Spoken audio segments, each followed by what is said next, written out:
Alright, welcome back to the SuperCoach Enough channel. In this video we're going to review round 22 of the 2024 NRL SuperCoach season. And I guess it was a slightly underwhelming week, but it could have been a lot worse, getting 1,176 for the round, which was obviously well down on our round rank last week. Did drop a few hundred points in the overall ranks. And 50% league wins, but I guess we'll break those down in a minute and what all that means for our head-to-head finals. That's probably the big talking point today. So get a little bit of confetti for 50%. I'll take that. So looking at our team, Harry Grant, knocked it out of the park with 119. So I didn't really watch any of the footy on the weekend. It was a busy weekend, so a couple of these scores are going to be a shock. But yeah, Harry Grant has crushed it. Reed Marnie with a 41. So I think I picked Curran. Looks like he did slightly better, but long term, maybe not. Fanua Blake with 55 was solid. And then Payne Haas, unfortunately, got injured by the sound of it. 18 points. Stings even more when you look at the bench and you see a big 100 from Samuela Fainu. So it is part of the issue at the end of the season when we've got, pretty stacked teams. Someone's got to sit out. It's always hard to predict who's going to score. Sometimes it's easier if you are scraping a 17 because you just get what you get. In the second row, some solid contributions from Fafita with 59. He's been crushing it, so we'll cop a slightly down week. Angus with the 75, solid as ever. Eli Katoa, 44. Nikra 44, Curran 46 again. You'd be okay with that if there wasn't a 98 sitting on the bench from Ruben Porter. So it looks like he could actually be playable some weeks, given he seems pretty locked in for job security and can produce scores like that. Captain Cleary, which was a popular move this week, and I think he scored a late try, which saved his score a little bit. So 90 is pretty good. You'll cop that as a captain every day of the week. I know there was some massive VC scores going around though, so potentially cost me in the head-to-head. Matt Burton with the 54, solid. Nothing too crazy there. Dylan Brown with a 90 was awesome, and Jai Gray another bunch of points sitting on my bench with 93. So there's potentially 300 points I could have squeezed in somewhere. Maybe take him off the bench and put him on there. Swap Katoa off, that sort of stuff. Kiros with the 54, I guess doing his thing. Stephen Crichton scoring the tries this week, so he missed out on those extra bit of points, but that's fine. Zach Lomax with the 59, solid. Iro was, I think, the right choice to bring in there with 87. 64 for Asako, and then I guess our bench cover doing the job again. Tlungy 79, McLean we played 76, so we'll cop that. And then Tedesco with a 52, so Tommy Tobel's on the bye, so that's fine. But as you can see, we left 25. I guess we'll just take the bench options off there. That's another 100. And so 180, or no, what's that? 80, 180, another 25. So 200 points on the pine plus whatever we could have got for Gray. So a lot of points there that we missed out on, but that's how it goes sometimes. If we have a look at the game day, so as you can see in the first league, Serena Sinners, Steve got me by 100, and unfortunately, as you can see, it's got me down to 9th in the league. So out of the first league, which is a bit disappointing. This is, I guess, the keen beans that signed up nice and early. Having Val Holmes as a VC, I thought for sure Steve would pull the trigger on that, but was back in, I think, Cleary to do the job, and could have got an even better score out of that. But Lockie Galvin with 82. Obviously I had Brown, so I'm not too upset about that. Sam Walker, so second half back, outscoring Matt Burton by about 50. had Tedesco and Walsh, so pretty handy having Reece Walsh with his 78. Damien Cook with a 98 was a nice score, so did have him covered with Grant. Probably just looks like Payne Haas and I guess having Sam Walker was about the difference there, but that's okay. Let's have a look through the league and see. We've got a 1376, 1373. So a couple of big 1300s. We'll have a look at both of them. So Rosita. So had Drinkwater and Finu on Thursday night, which was nice. Harry Grant did well. Captain Cleary had Ero. To'o. You had Galvin and Brown in the halves. So yeah, I guess just like having the likes of Drinkwater and Finu, there's a couple of tons that gets you, well up there. Xavier Wilson, I think, might be pretty handy if Payne Haas is out for the season, as per the reports. And the other one, 1376. So I think Super Troopers might have just got that based on my ability to do maths by 3. So Max Plath with a 95. So probably, we might have faded him a bit early. He's lifted in that hooker role. Had Harry Grant. So, VC'd Holmes. Nice. So that definitely will boost your overall. Joe Tarpany with a 98 as well. So I guess that might be a sneaky little pod for the run home. How highly owned is he at the moment? 20% of teams, not too bad. Or 18, rounded up there. Being quite generous. So let's go back. So the second head-to-head got a win over Fully Sick. So I had Sam Walker and Talangi, so that's nice. Ryan Pappenhausen with 11. That's a bit flat. Did he go off injured or something?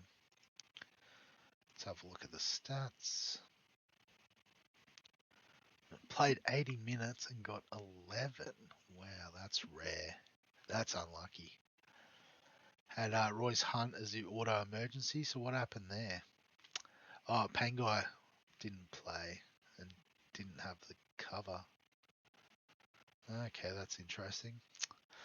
Unlucky. Let's have a look. 1318 from Big Ads.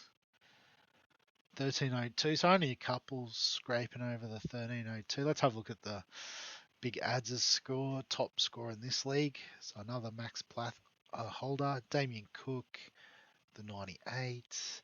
Had Val, didn't VC. So pretty gutsy, especially when Team Robin first win it. It'd be interesting if he did go, if that extra points might have squeezed you up into the 8, perhaps. Well, it's too late to stress about that. Had Harry Grant as well, so solid contribution. So I don't feel like I was that far off. Just the players didn't quite go off, and like I said, I had a few sitting on the bench, which was frustrating. And then the third head-to-head league. So what did I do? Lost to Atlantis by 20 points. That's a tight one.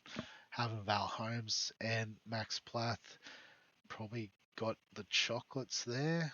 Looks like the two big difference makers. Like I guess Harry Grant to Val Holmes. That's just about the difference. And again, having Payne Haas, not ideal. Dom Young squeezing a few more points out. Let's have a look. Could be some monster scores in this league. Couple of 1300. So Gunner Guy, Tigers, that's stiff. Coming 20th and finally getting a big score and getting done by 4 points. 1381 from Shake and Bake. So no wonder you're first, Cameron. You absolutely brained it. So he's got Val Holmes and Finu from the other night. Sammy Walker, Harry Grant. Few tons in this team, which is nice. Dylan Brown, Ero, Cleary went well. Fantastic. Have a look at this big matchup too from a couple of the guys lowered down. So that's interesting. So they both had Drinkwater. So Stewart had Galvin, Fermor, Harry Grant go well, Ero. Just got pipped. I guess Holmes and Finu. So maybe Holmes was the difference maker there by the looks of it. So great matchup. So I'll go into more detail in the I guess the round preview for next week, but we are into the head-to-head finals. So as you can see, we've got the in League One. My name doesn't feature there, but that's okay. So we'll have a look at these lineups a little bit closer going into it. But squeezed into seventh in this league, so there's a couple of big names in there too. So that'll be a tough one. And then the third league, so in the bottom half as well. So got to go the long way to win it in those leagues. But I guess just to be honest, I was stressing about this league down here. So you can see lost by about 100 to the Bar Boys. This is my big cash league, and as you can see, finished ninth and squeezed into 8th. So I think if you have a look at the head-to-head, that's the one. Yeah, so the points difference was close. I think if you got another 30 points, I would have dropped 30. That would have been enough to get in. So super tight, squeaked in. I'm still in the chance for some cash. I'll shout out my mate Chappie. He was only one win away from 8th. You can see 2 points down. He's finished 13th. And he's actually on top in terms of overall points in the top 2,000. And, has been stiffed in the cash league. So he's had a terrible run this season. So shout out to you, Chappie. I think I saw a message from you. I'll get to it probably about this.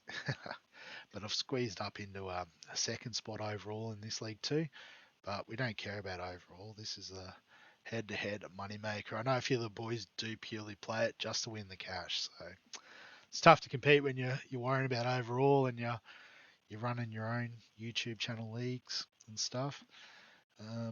Yep, squeezed into the other ones as well. So a couple more social leagues there with my mates, which is nice. But we're not here for that. We're here to talk about all things Nufdom. In terms of trades this week, I think, it's probably going to be Payne Haas if he is out for the season. And there's a couple ways we can go about this. We could just do the straight swap, bring in like a Joe Tarpany. We could treat ourselves to a little bit of Mitch Barnett with the bit of extra cash that we've got on the table. I guess the other consideration is going to be around what is going on with Joshy Curran. So I don't think the money would quite work out. I was going to say, can we do the two of them in if we go Barnett, swap him into the second row, and Tarpany, 60k short. That'd be, I guess, ideal if Curran is out. Do I have to follow up with, I thought it was a shoulder injury from memory. But we cancel that. Actually, I'll do the one trade because we are going to trade him out. I think it's between these two guys, if we're being honest. Terrell May can go big, but as well, he's on the bye this week, which doesn't help to start with. But also, the Roosters are pretty much back to full strength. We're all heading to the finals, so trying to, play those ideal combinations, which means May's not playing 80 minutes.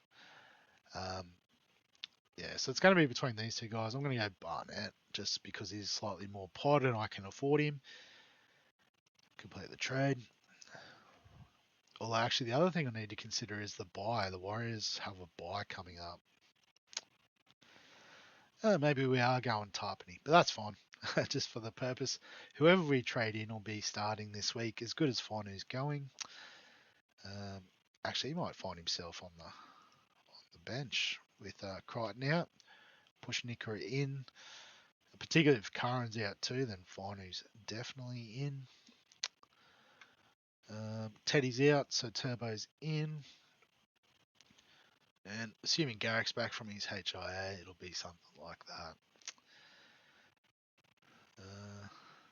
So Penrith played pretty early this week, so is it your VC Cleary? Maybe with Manly playing at Canberra, not keen on the Turbo captain. Yeah, it might just be a week where you straight C. VC could go on like a Barnett if we run with him, something like that. But won't be too different, I don't think. Um, just got obviously, Crichton and Teddy out this week. But, we'll finalise everything in a few days. Like I said, I hadn't watched the footy on the weekend. Like, I didn't even know Harry Grant turned up, for example. I wasn't paying that much attention to it. I did see the Thursday night scores, so I already knew about Finey, Porter, those guys I missed out on. So, yeah. We'll wrap the video up there for the time being. So as always, if you've got any questions, comments, thoughts, feel free to add them below this video. Give us the thumbs up, obviously, if you enjoyed, oh, excuse me, enjoy the SuperCoach content. Subscribe for all the fantasy sports stuff we've got going on. And other than that, we'll catch you in the next one.